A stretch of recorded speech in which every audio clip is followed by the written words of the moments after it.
In today's video, I'm going to teach you how to remove people from your photos. If you've ever captured a great shot only to find someone wandering through the background, this quick workflow will help you clean it up with professional looking results.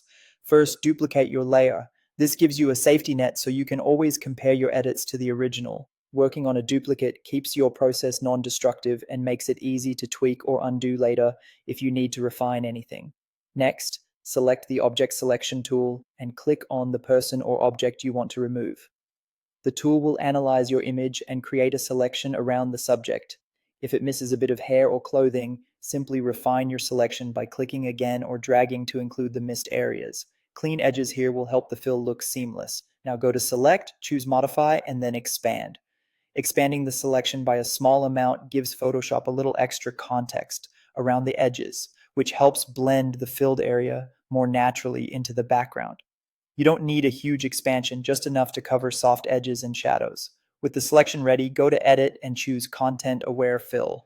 This opens a preview where Photoshop samples surrounding pixels to rebuild the area you've selected. In the panel, choose settings according to your preferences. You can adjust the sampling area, refine the output, and preview the result in real time.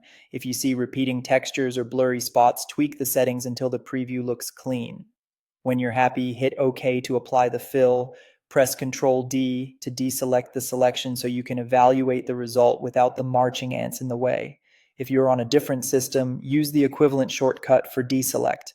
If you notice any wonky areas, maybe a pattern didn't align perfectly or a line looks bent, repeat the process again on those specific spots. Smaller, targeted selections often yield the most convincing fixes, and a couple of quick passes can make the edit invisible.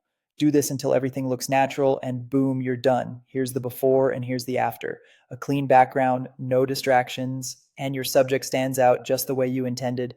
And that's it. If you found this tutorial helpful, don't forget to like this video and subscribe to my channel for more Photoshop tips and tutorials.